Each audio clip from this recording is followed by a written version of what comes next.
When the promised land of Israel is brought up in topic, some wonder why God only promised a small chunk of land for a vast number of people, whom the Bible numbers as the sand of the sea. That's because we envision the promised land as modern-day Palestine or Israel, and the ancient land of Canaan wasn't any bigger. Yet throughout the book of Joshua and Judges, this is the land that Israel fought many bloody battles to obtain.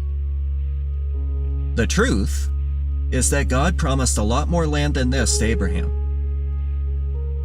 This is the real land of promise in full. It stretches from the Gulf of Aqaba in the south to the Euphrates River up north. It is a large piece of the Middle East that remained unconquered by Israel until David was crowned king. We also associate the beginning of Israel's promised land conquest and settlement after the crossing of the Jordan River. But this too is wrong.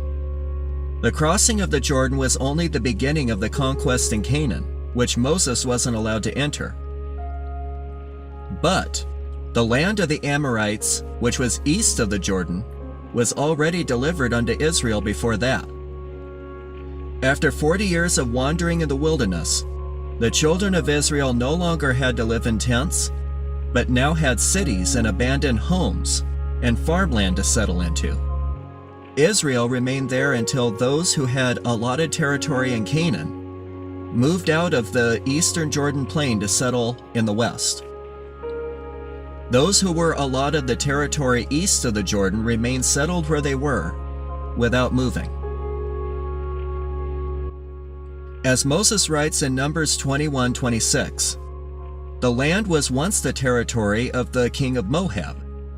But Sihon, king of the Amorites, fought against Moab and took Heshbon, the capital city, and all his land all the way to the river Arnon, and fortified the borders. The eastern conquest took place in Numbers chapter 21, starting in verse 21 and continuing as follows. Then Israel sent messengers to Sihon, king of the Amorites, saying, "Let me pass through your land. We will not turn aside into fields or vineyards. We will not drink water from wells. We will go by the king's highway until we have passed through your territory." But Sihon would not allow Israel to pass through his territory. So he gathered all his people together and went out against Israel in the wilderness. And he came to Yahatz and fought against Israel there. Now Moses' account in Deuteronomy 3:33-36 continues this account with more detail. "And the Lord our God delivered him over to us. So we defeated him, his sons and all his people. We took all his cities at that time, and we utterly destroyed the men, women, and little ones of every city. We left none remaining. We took only the livestock as plunder for ourselves, with spoil from the cities which we took.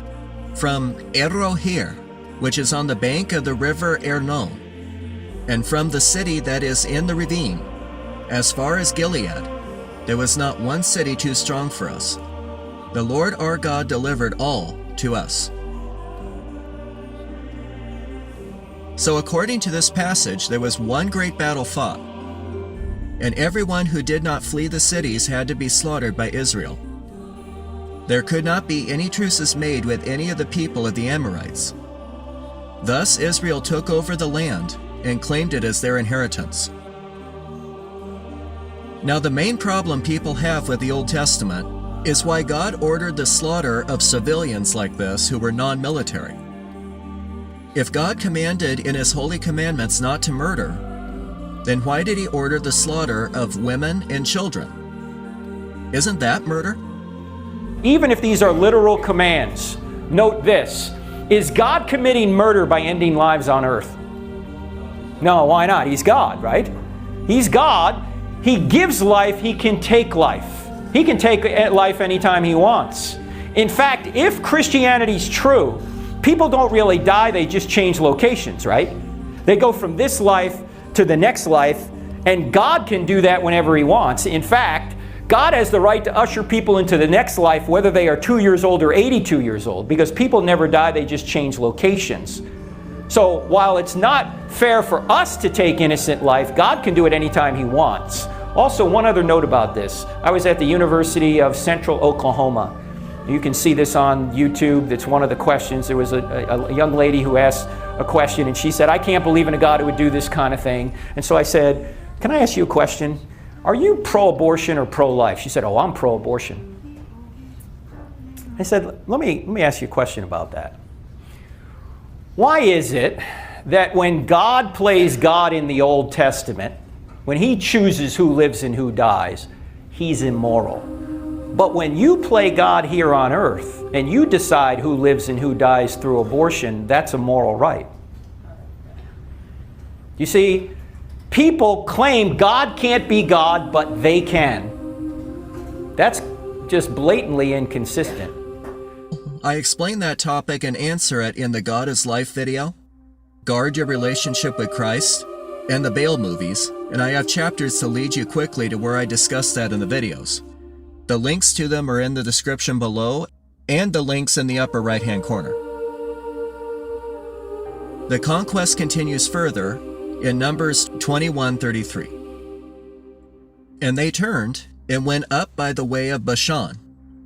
So Og, king of Bashan, went out against them, he and all his people, to battle at Edrahi. Now Scripture says in Deuteronomy 3:11 that Bashan was the land of the giants, and that Og was the last of the remaining remnant of the giants. Og's bedstead alone was made of iron. 9 cubits was its length, and 4 cubits was its width, according to the standard cubit. That's 13.5 feet long and 6 feet wide. Deuteronomy 3:2-10 continues the account.